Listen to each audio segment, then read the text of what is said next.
Hey, bonjour tout le monde, vous allez bien? Hey, bienvenue, bienvenue. Je m'appelle David. Si vous vous joignez à nous pour la première fois, je suis content de vous accueillir. Si vous êtes en ligne aussi.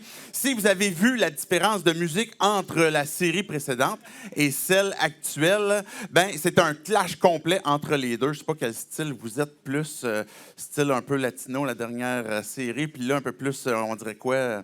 En tout cas, ça punch un peu plus, mettons là. Il y a un peu plus de grunge.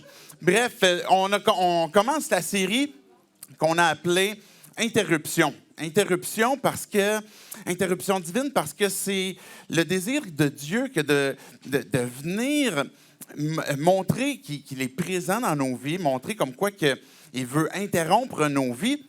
Et on est tous d'accord comme quoi que de vivre une expérience quand on est présent, quand on est en train de vivre, par exemple, une circonstance dans un lieu donné, dans un moment donné, bien, c'est une expérience qui est de loin optimale, qui est de loin supérieure à une expérience qu'on va uniquement voir, par exemple, sur YouTube ou bien on écoute, on regarde des photos, etc.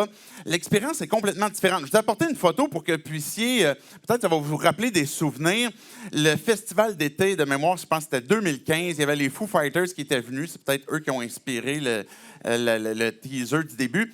Puis si vous vous souvenez, bien, ce qui a marqué à ce moment-là le festival d'été avec les Foo Fighters, c'était justement le fait que il y avait une expérience tout à fait comme hors du commun, avec une pluie torrentielle. Personnellement, je n'y étais pas à ce moment-là, mais je me souviens le lendemain comment est-ce que tout le monde parlait de ça, les journalistes, et puis on avait cette photo justement du gars, le chanteur des Foo Fighters qui est sur son trône en train de jouer sa guitare avec la pluie battante.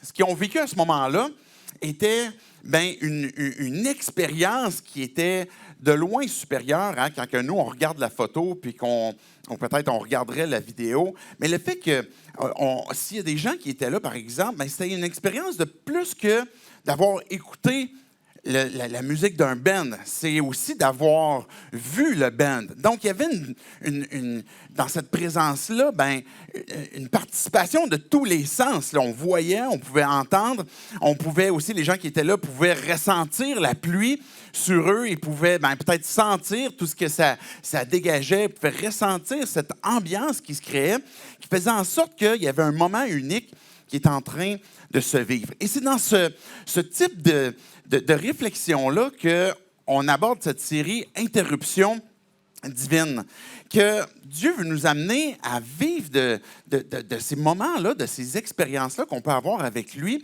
et qui fait qu'on va non seulement savoir qu'il est là, mais on va aussi ressentir sa présence. Quand on remonte à pas si loin, quand même, avant l'époque de YouTube, avant l'époque Internet, je ne sais pas s'il y en a qui ont vécu comme la naissance d'Internet, quand on remonte même avant ça, quand on voulait, même si on remonte, mettons, un peu avant l'époque des photos, est-ce que c'était populaire, par exemple, au moment où c'était bien répandu. Mais si on voulait vivre un événement, si on voulait vivre, par exemple, un spectacle, quelque chose qui était fait, mais pour le vivre, il fallait y être. Il fallait y aller, il fallait se déplacer sur place, il fallait prendre une chaise ou peu importe qu'est-ce que c'était, puis il fallait être là dans ce moment-là.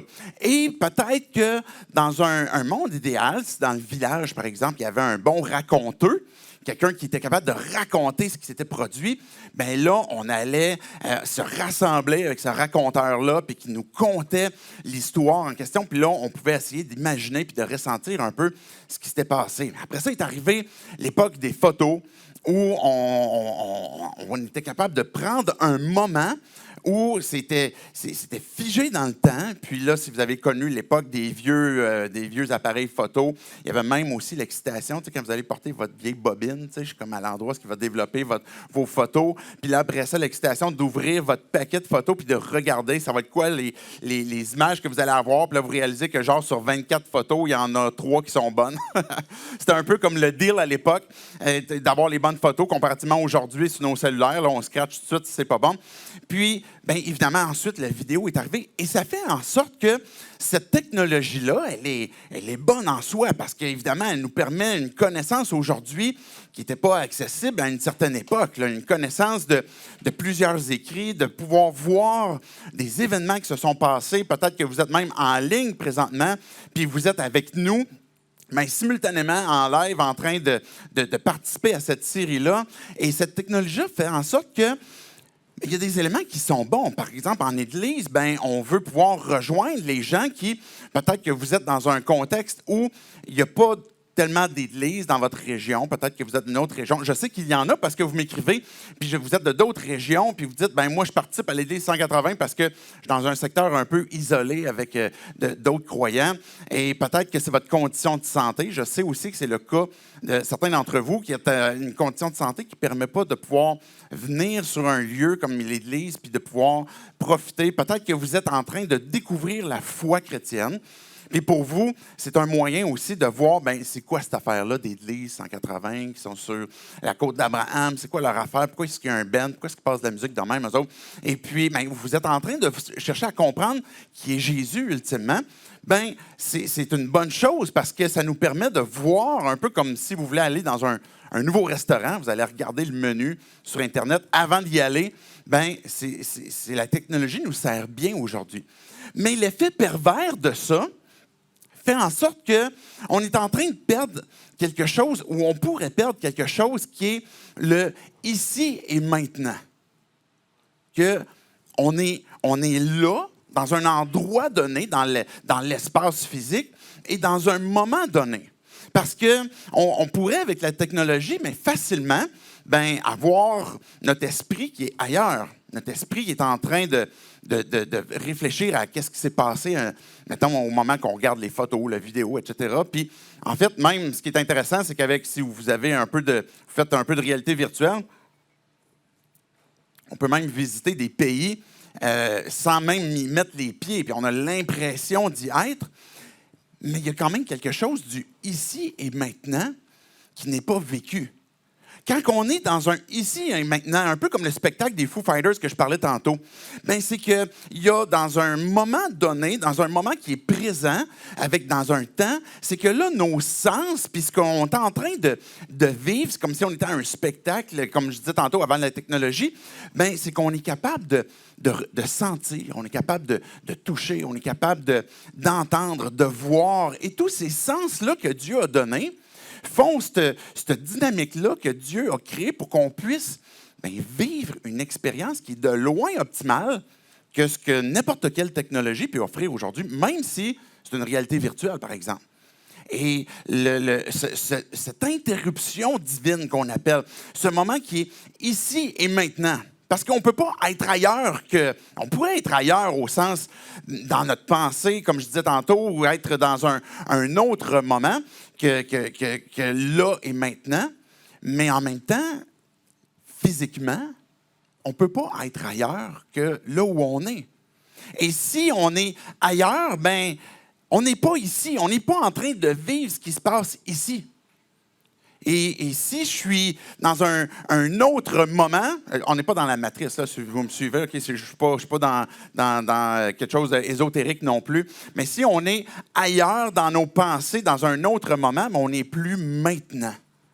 Et c'est là que je veux qu'on puisse aborder cette série-là, comment est-ce que ça nous emmène à goûter la présence de Dieu?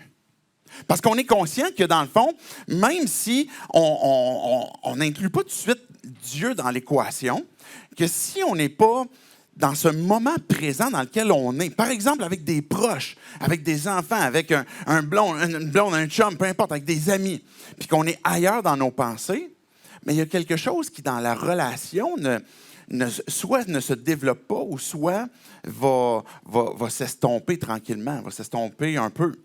Et c'est la même chose avec Dieu, parce que Dieu est une personne. Et on pourrait écouter toutes sortes de prédications sur YouTube. On pourrait assister à plusieurs églises un peu à la carte dans différents moments de la semaine. Mais le fait de goûter une expérience divine, une interruption divine, Dieu veut nous rencontrer et d'être présent, ben, c'est le moyen que Dieu veut utiliser pour nous faire sentir sa présence. Puis des fois, on pourrait s'imaginer que sentir la présence de Dieu est quelque chose de, je vais le dire comme ça, parce que vous allez dire, ben oui, c'est vrai, de spirituel. Évidemment, c'est spirituel, ressentir la présence de Dieu. Mais Dieu nous rencontre aussi dans ce qu'on est, dans ce qu'on vit, dans ce qu'on peut percevoir. Et au courant de la série, on va vous apporter différents textes que vous allez pouvoir voir que c'est l'intention de Dieu que même dans le ici et maintenant de nos vies, Dieu veut interrompre nos vies pour nous rencontrer. Peut-être le besoin d'interrompre nos pensées.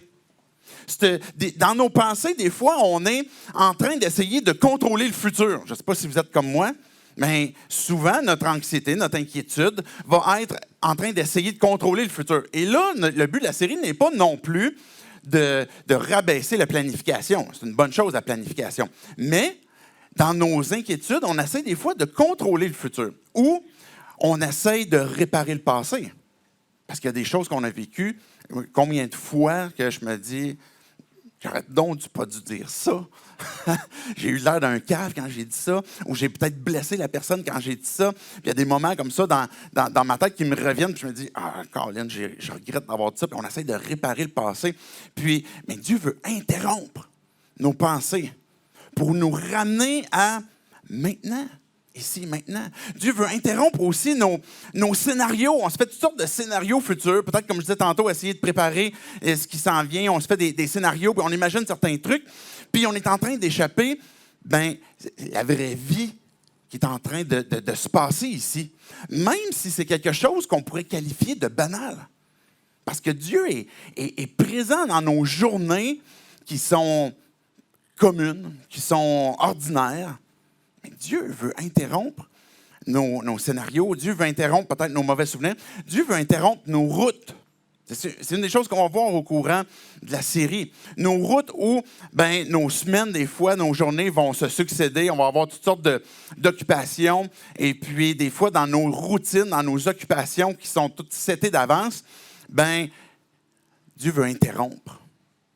Puis nous amener à faire une petite interruption divine pour voir quelque chose qui est au-delà, que peut-être qu'on ne voit même plus qu'on est en train de vivre, interrompre nos agendas, ce qu'on appelle des interruptions divines. Il va y avoir de ces interruptions divines-là qu'on va parler au courant de la série, qui sont il peut y avoir des interruptions spontanées, mais il y a aussi, je crois, des interruptions planifiées, où Dieu veut nous rencontrer dans des moments, et je pense comme par exemple dans un temps comme on est maintenant. En passant, je sais que plusieurs de la Zone L, qui est un ministère pour les femmes, vous vous êtes rencontrés en fin de semaine. Je sais que quelques-unes, vous êtes encore là-bas, mais c'est un bon moment justement pour passer du temps ensemble. Puis c'est une interruption planifiée, c'est une excellente chose parce que ça donne l'occasion de pouvoir passer une expérience dans un ici et maintenant avec d'autres femmes, par exemple, qui partagent la même foi que vous.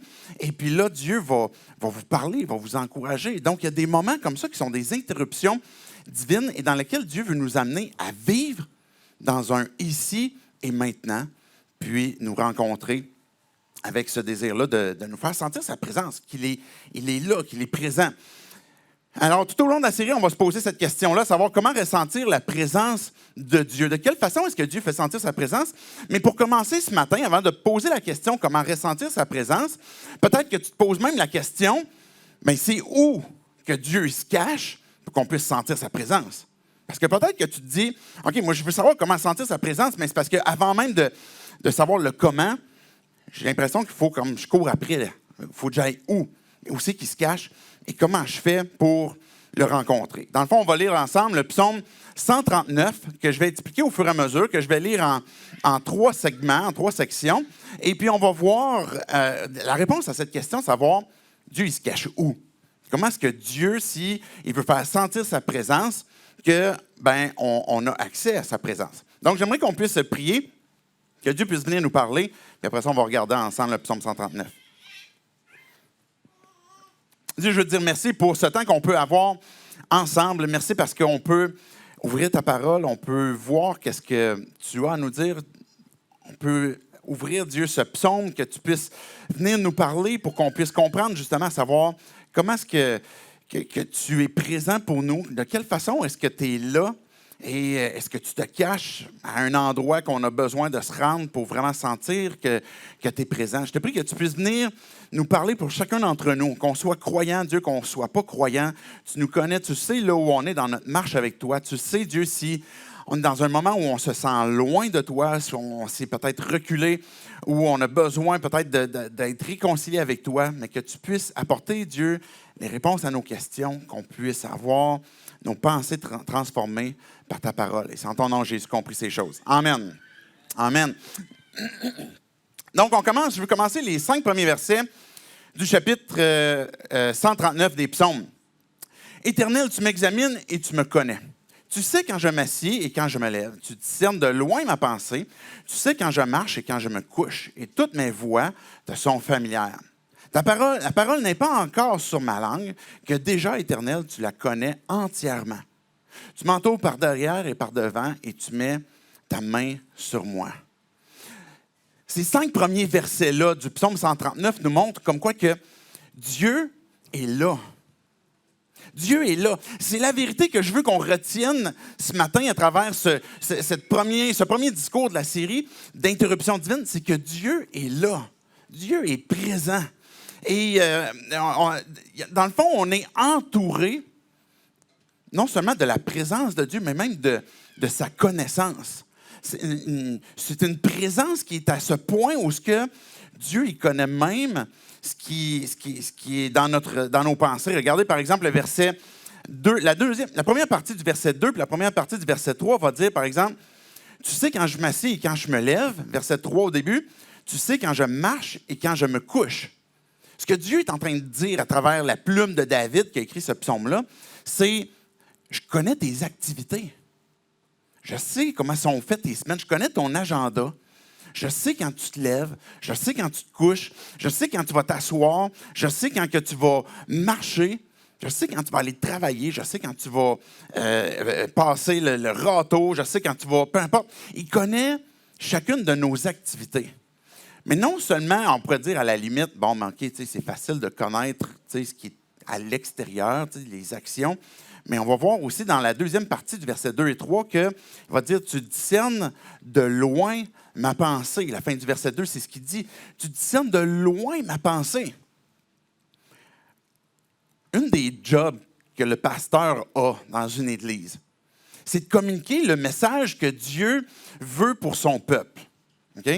Donc, ça fait partie du temps, par exemple, de prière, de lecture, puis d'essayer de discerner qu'est-ce que Dieu veut nous dire à nous aujourd'hui, maintenant. La tentation pourrait être si on a à planifier, par exemple, des messages qui sont apportés à l'Église, la tentation pourrait être, je vais apporter des choses qui me stimulent, je vais apporter des choses que je maîtrise déjà certains sujets, puis je vais apporter ces éléments-là.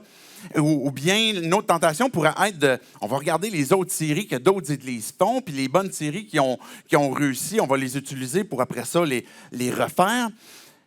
Mais en fait, la réalité, c'est que la responsabilité de communiquer la parole, c'est d'écouter qu'est-ce que l'Esprit a à nous dire, puis d'apporter ce message-là. Mais ce n'est pas un travail qui est facile. Et même si vous n'êtes pas pasteur, vous avez aussi à découvrir puis à discerner c'est quoi que Dieu est en train de placer dans mon cœur, dans mes pensées. C'est quoi que Dieu veut m'amener à découvrir. Cette série-là, il y a quelque chose que Dieu plaçait sur mon cœur depuis longtemps.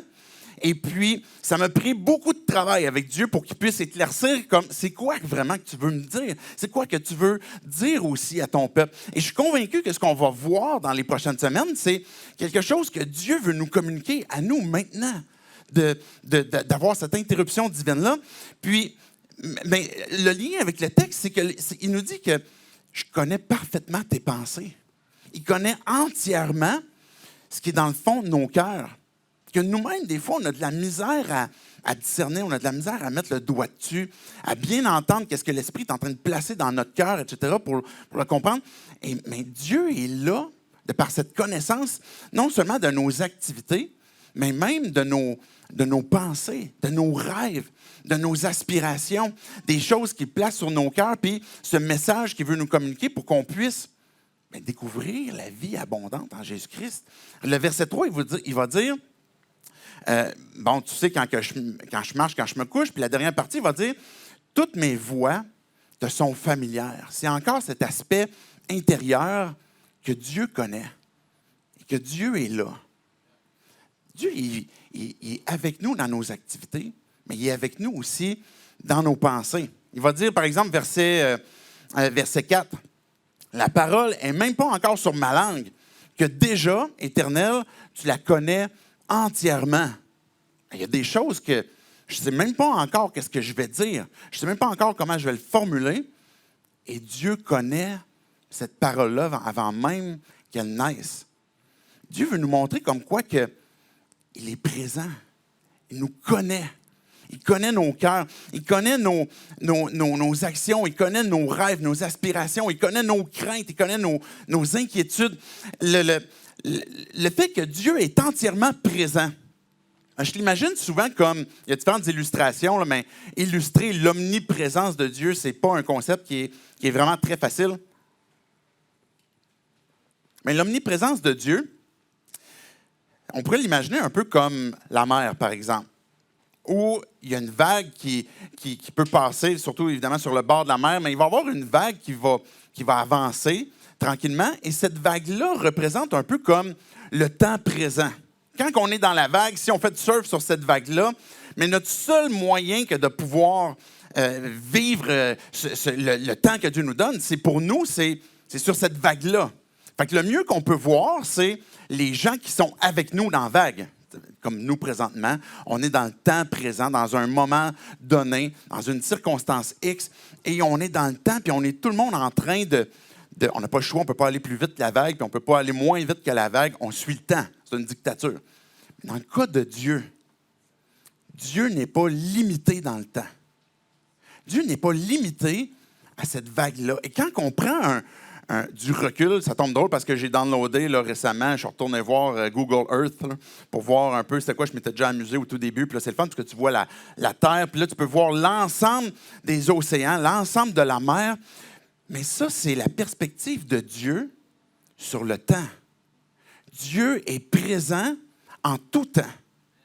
Dieu n'est pas limité dans le moment présent. Il n'est pas resté dans le passé. Et puis, il n'est pas non plus comme celui qui va interférer. Il va intervenir évidemment dans le futur. Mais Dieu est omniprésent dans le temps. Et c'est pour ça que Dieu, par exemple, va se présenter à Moïse. Je suis celui qui est. Ben, c'est drôle parce qu'on aurait pu dire, pourquoi il ne s'est pas appelé comme j'étais, ou je serai, ou je suis. Mais c'est le nom qu'il porte parce qu'il est éternel. C'est comme ça qu'on a traduit cette expression de « je suis celui qui est », c'est qu'il est éternel. Donc, Dieu est présent en chaque instant. Mais non seulement ça, on pourrait imaginer un peu comme, OK, si Dieu est partout, est-ce qu'il est n'importe quoi? C'est pas non plus un panthéisme. Dieu est dans les arbres, et puis Dieu est un peu dans les fleurs, puis un peu en dedans de chacun de nous, puis là, on va découvrir Dieu à travers le petit peu de ce qu'on peut être capable de tirer un peu partout. C'est pas ça non plus. Un peu comme un gaz qu'on évacue, par exemple, je sais pas moi, une bouteille de gaz, peu importe l'hélium, puis là, ça va se disperser finalement dans la salle. Mais là, l'hélium qu'on va avoir va comme les molécules vont se disperser, vont s'éloigner, puis on pourrait imaginer Dieu comme, il est un peu comme diffusé un peu partout. Mais c'est pas ça.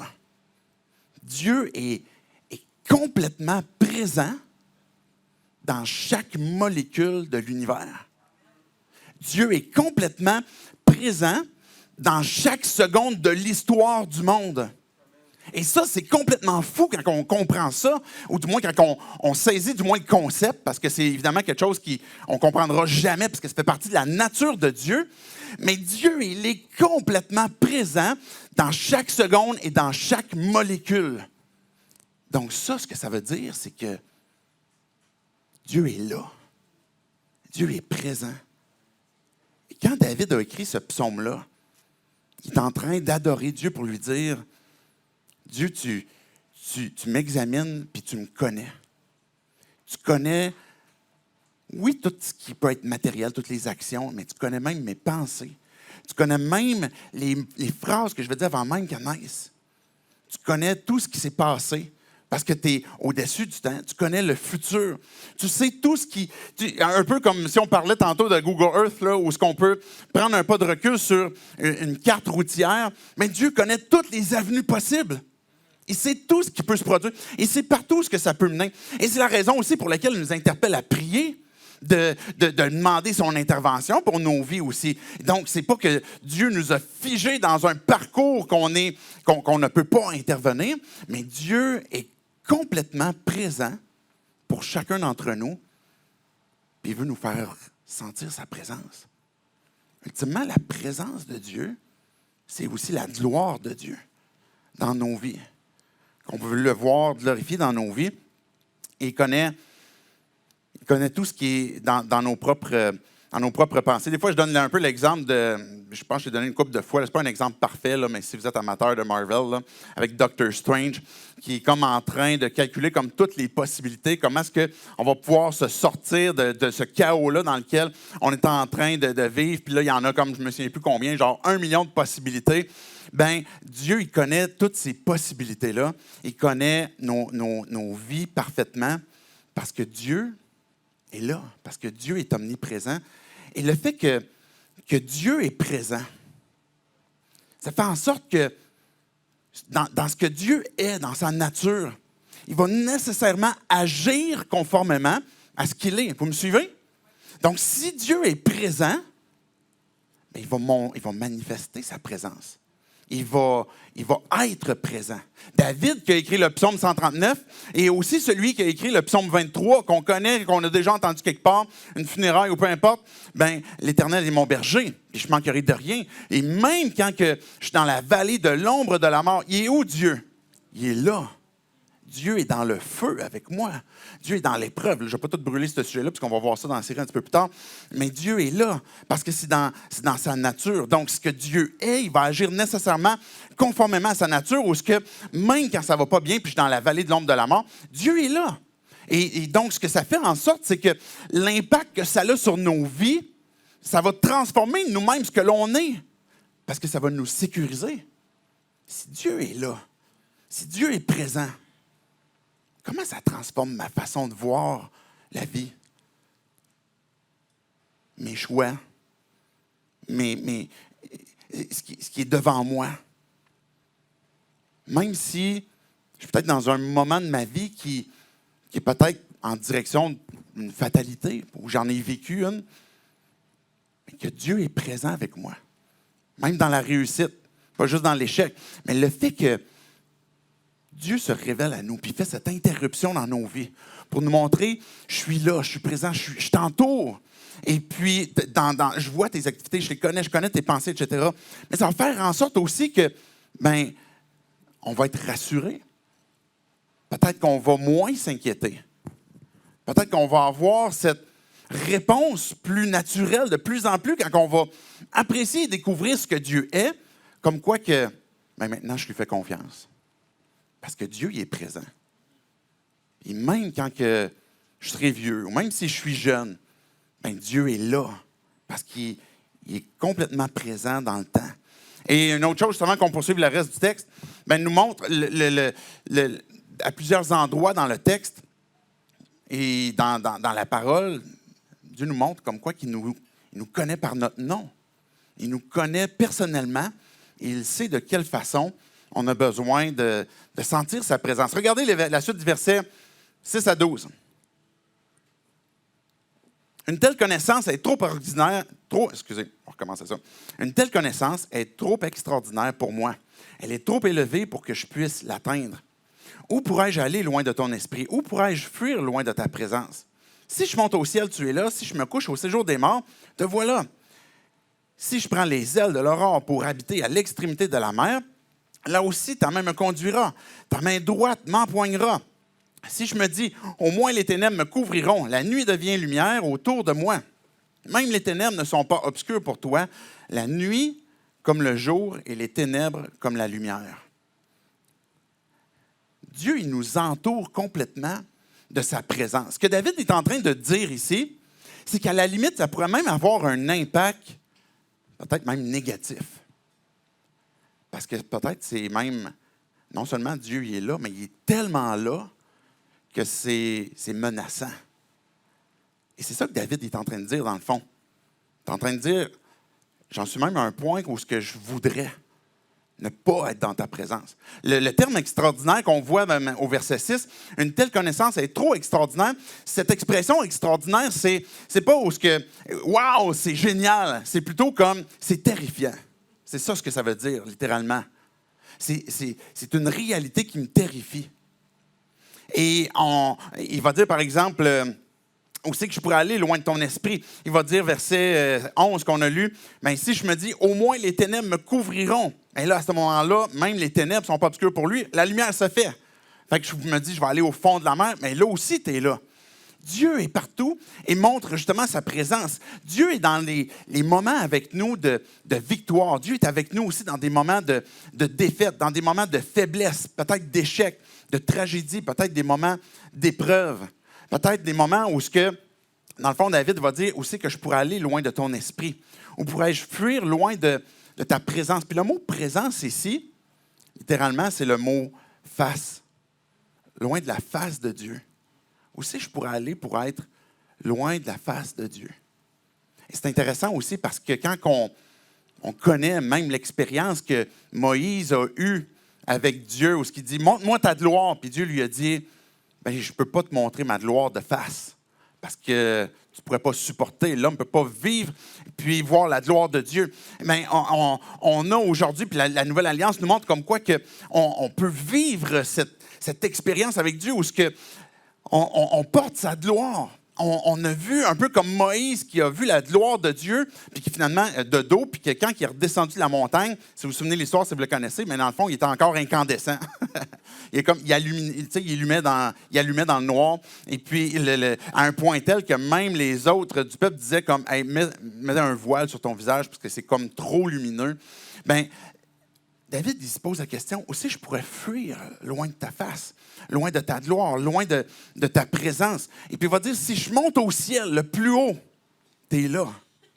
Si je vais dans le séjour des morts, mon dernier jour de vie sur terre, où ce que je suis sur le point d'aller dans la mort, ou même après la mort, mais Dieu est là encore, c'est ce que David est en train de dire. Il va avoir ces expressions qui sont un peu dans deux absolus, comme au ciel puis dans le séjour des morts, où il va parler d'aller, par exemple, à l'extrémité de la mer versus, si je prends les ailes pour aller à l'aurore, pour habiter à l'aurore, à l'extrémité de la mer, ou finalement, pour me conduire à l'ouest. Donc, l'expression littérale, c'est comme, si je vais à l'est, t'es là. Si je vais à l'ouest, t'es là. Si je vais au ciel, t'es là. Si je vais dans le séjour des morts, t'es là. Et David arrive même à un point comme quoi il sent que ça peut même devenir terrifiant pour lui. Je vais juste faire une citation rapidement de Psaume 121, puis le Psaume 147. Le texte nous dit qu'il ne sommeille ni ne dort celui qui te garde. Dieu est présent et on ne peut pas fuir sa face. Mais ça n'a pas juste un aspect de... Peut-être qu'on pourrait être intimidé parce qu'on a l'impression que Dieu nous voit complètement, parfaitement, mais ça va avoir aussi un aspect de rassurant, parce que je sais que Dieu est présent dans tout ce que je vis, puis il n'est pas en train de dormir, parce qu'il est en train de me garder. Le psaume 147 va dire, versets 4 à 6, « Il compte le nombre des étoiles, il leur donne à toutes des noms. Notre Seigneur est grand d'une force immense, son intelligence n'a point de limite. L'Éternel soutient les humbles, et il abaisse les méchants jusqu'à terre. » Dieu, il connaît chacune des étoiles.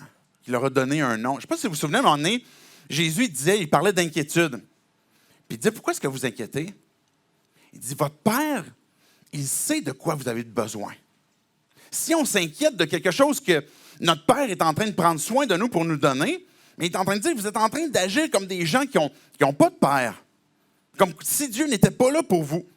Puis Jésus va dire, votre Père céleste, là, il sait même quand que les moineaux, par exemple, qui sont dans la forêt, là, quand il y en a un qui tombe, quand il y en a un qui est mort, bien, Dieu, il le sait. Il est conscient. Il va même dire comme, il sait le nombre de cheveux qu'on a sur la tête. Il sait même quand il y en a un qui va tomber. Donc, il connaît parfaitement ce qui est en train de se passer, mais il est en train de nous garder aussi. Dieu, dans ce qu'il est, il est esprit. Il est présent. Il entre en relation avec nous. Et puis, il veut qu'on sache comme quoi que, justement, il est là. Regardez, je termine la portion des versets 13 à 18. C'est toi qui as formé mes reins, qui m'as tissé dans le ventre de ma mère. Je te loue de ce que je suis une créature si merveilleuse. Tes œuvres sont extraordinaires et je le reconnais bien. Mon corps n'était pas caché devant toi lorsque j'ai été fait dans le secret, tissé dans les profondeurs de la terre. Je n'étais encore qu'une masse informe, mais tes yeux me voyaient et sur ton livre étaient inscrits tous les jours qui m'étaient destinés avant qu'un seul d'entre eux n'existe. Que tes pensées, ô Dieu, me semblent impénétrables, que leur nombre est grand. Comment les compter? Elles sont plus nombreuses que le grain de sable, et je me réveille et je suis encore avec toi. La présence de Dieu nous entoure de sa connaissance, elle nous entoure de sa présence, mais elle transforme aussi notre perception de nous-mêmes, notre perception de Dieu, notre perception de la vie. Elle transforme notre vie pour qu'on puisse reconnaître justement sa présence. Je vous ai déjà conté l'histoire maintenant. Ça fait quelque temps. Tu sais, les enfants, si vous avez des enfants, à un moment donné, ils leur pognent toujours une petite bulle à quelque part où hey, j'ai envie de faire une vente de garage. Et là, ils font le ménage de la maison, puis comme ils trouvent tous les trucs qui peuvent être vendus. Puis là, hey, ça, je peux-tu vendre ça? Ça, je peux-tu vendre ça? Mais moi, là, les ventes de garage, j'haïs ça vraiment. Ça ne me dérange pas d'aller à une vente de garage, mais moi, de la faire, j'aime vraiment pas ça. Là. Moi, vendre mes affaires sur le bord du chemin, là, j'ai pas beaucoup de plaisir avec ça, vraiment. Et puis, donc, mais là, je disais à ma fille, comme c'est correct. Puis à l'époque, elle a, je me souviens plus quel âge, peut-être 8 ans, je sais pas, quelque chose comme ça. 8-9 ans, je regarde ma femme, parce que c'est elle qui a une meilleure mémoire pour ces événements-là. Là. Fait que là, on la laisse aller. Mais évidemment, comme on l'envoie sur le bord du chemin là, de la maison, mais on ne veut pas comme la laisser là tout seul. Fait que moi, ce que je fais pour ne pas être proche, parce que j'aille ça faire ça, mais comme je regarde par la fenêtre de la maison. Puis là, je vois qu'elle est là, puis là, il y a des gens qui arrêtent. Puis là, moi, ce que je fais, c'est comme, tu sais, je vais comme sur le bord du rideau, puis je regarde, hey, tu correct, tu sais. Mais je veux être sûr qu'on ne me voit pas, là. Mais pourquoi est-ce que je voudrais comme être présent pour elle? Mais je veux prendre soin d'elle, puis je veux pouvoir, comme, évidemment, qu'il lui arrive rien de mal, même si, moi, ça ne me tente pas de faire une vente de garage. Mais là, le comble de tout ça, c'est qu'à un moment donné, elle, il faut qu'elle aille à la salle de bain. Alors là, ça prenait quelqu'un qui allait s'asseoir derrière la table. Et devinez c'était qui est allé, qui n'a pas eu le choix. Non, c'était pas Julie. Je ne sais pas pourquoi c'était pas elle, justement, d'ailleurs. Là, aujourd'hui, je repense à ça. Je suis comme vraiment perdu là-dedans. Là. Fait que là, c'est moi qui, finalement, est en arrière de la table de Toutou puis de B, assis sur sa petite chaise, puis à vendre des cossins sur le bord de la rue. Puis, mais pourquoi est-ce que j'ai fait ça? Ben, c'est parce que c'est ma fille, parce que je l'aime. J'ai été prêt à m'humilier puis à être présent. Puis comme, on veut pas perdre aucun vendeur, aucun acheteur qui pourra acheter tes billes ou tes toutous. Fait que je vais être là pour toi pour vendre ça. Ben, c'est parce que nos parents qui vont prendre soin de nous, comme nous-mêmes on a fait peut-être avec nos enfants. Mais Dieu, il connaît aussi, oui, qu'on a besoin d'être en sécurité. Il connaît aussi nos besoins. Et Dieu est présent. Et évidemment, je suis un père imparfait. Dieu n'agit pas comme moi. Je pense que ça lui dérange peut-être moins, lui, de vendre des toutous sur le bord de la rue. Je ne sais pas. Mais Dieu est là, puis il nous connaît parfaitement. Et puis David en vient à un point, même quand il écrit ce psaume-là, il va dire « Je te loue de ce que je suis une créature si merveilleuse ». Ce qu'elle a eu comme impact dans son cœur, la présence de Dieu. Oui, il y a un aspect qui peut être terrifiant, mais quand on comprend le caractère de Dieu, quand on comprend c'est quoi l'intention de Dieu et comment est-ce qu'il veut nous rencontrer puis nous transformer, mais on en vient à un point que même ce que l'on fait, même la façon que Dieu nous dirige, même la façon qu'il nous a créés, puis là où on est dans nos vies, on peut dire Dieu avec ce que je suis. Je te loue de ce que je suis une créature si merveilleuse parce que je vois ton œuvre en moi. Je suis capable de voir l'empreinte du Créateur en moi. Et puis, je suis capable de voir que c'est à cause de toi Et des fois, on pourrait penser que nos vies, des fois, sont brisées. Il y a des choses qui, peut-être dans le passé, qu'on a fait, où on pourrait penser que nos vies sont belles et sont bonnes, peut-être à cause de certaines réussites que l'on a ou qu'on a eues, qu'on s'apprête à avoir. Mais au-delà de réussite ou d'échec, tout simplement pour ce que l'on est, une créature si merveilleuse que Dieu a mis son empreinte et que Dieu est en train de restaurer. Parce que Dieu est là. Parce que Dieu est présent. Parce que Dieu, il transforme. Moi, j'ai été une surprise pour mes parents. Tu sais, j'étais une belle surprise. En tout cas, c'est ce qu'ils me disent. J'étais une surprise parce que j'étais arrivé comme quelques années après ma sœur. Et puis, fait que je n'étais pas nécessairement prévu. Le médecin avait dit que ma mère n'aurait pas d'autres enfants. Peut-être certains d'entre nous, on a été aussi une surprise pour nos parents. Peut-être qu'on n'était pas désirés. Une chose est sûre. Ce que Dieu est en train de dire ici, c'est que chaque seconde de ta vie, je l'ai voulu. Et je suis là. J'ai été là avec toi. Je serai encore là. Et je suis là, présentement, dans ta vie. Ici et maintenant. Et on peut avoir cette assurance que... Ce que David va dire, là, il va parler, par exemple, verset 15, il va dire « Mon corps n'était pas caché devant toi lorsque j'ai été fait dans les secrets. » Au moment où il est en train de vivre l'action pour qu'un bébé comme apparaisse, ça, vous me suivez, c'est un peu ça que David est en train de dire. J'ai été conçu dans le secret. Ensuite, j'ai été tissé dans les profondeurs de la terre. Il va dire, verset 16, « J'étais encore qu'une masse informe. J'avais pas de bras, j'avais pas de jambes. » Mais j'imagine que David, je suis convaincu qu'il ne connaissait pas la science qu'on a aujourd'hui. On sait qu'à un moment donné, le bébé n'est pas complètement formé. Mais ce que David est en train de dire, c'est que je sais que même quand j'étais une masse informe, même quand la bédaine de ma mère ne paraissait pas encore, tes yeux étaient sur moi. Dieu était présent à ce moment-là et tu étais présent pour moi avant même qu'aucun d'entre eux existe. Et puis il va dire, mais tes pensées ô Dieu me semblent impénétrables. Pourquoi Dieu tu fais ça? Pourquoi tu as ce désir d'entrer en relation avec nous? Pourquoi est-ce que Dieu nous a créés à son image? Pour qu'on puisse avoir cette relation intime avec lui. Plus que de googler Dieu, ou que Dieu nous a googlé, mais qu'il y ait une intimité dans un ici et maintenant. Dans des interruptions qu'on dit, Dieu, je veux laisser ma vie interrompue par toi. Dans mes pensées, dans mon agenda. Et là qu'on commence à vivre une expérience personnelle, intime, ou revivre. Puis qu'on laisse Dieu, justement, nous, dans des moments peut-être spontanés que Dieu va interrompre, ou des moments planifiés, puis qu'on dise, mais Dieu, je veux saisir ta présence. Il se cache où, Dieu? Et Dieu ne se cache pas. Quand on regarde l'histoire de l'humanité à partir du péché, c'est Adam qui est parti se cacher, puis Ève. Et on fait la même chose parce qu'on a honte. Mais Dieu, dans son caractère, est celui qui... Adam, t'es où? Il le sait, il est où? Mais il nous pose la même question, mais t'es où? Puis qui nous interpelle à... Je veux entrer en relation avec toi. Et je veux interrompre ta vie. Je veux pouvoir être présent dans ta vie. Être omniprésent dans ta vie. Et Dieu, il l'est. Mais c'est de notre responsabilité de dire, ben Dieu, je veux la reconnaître dans ma vie. C'est une question de foi. Je vais inviter les musiciens à s'avancer pour la conclusion. Mais c'est une question de foi que de dire, ben Dieu, je reconnais ta présence. Je reconnais que ta présence, non seulement tu es là, mais que tu es Dieu.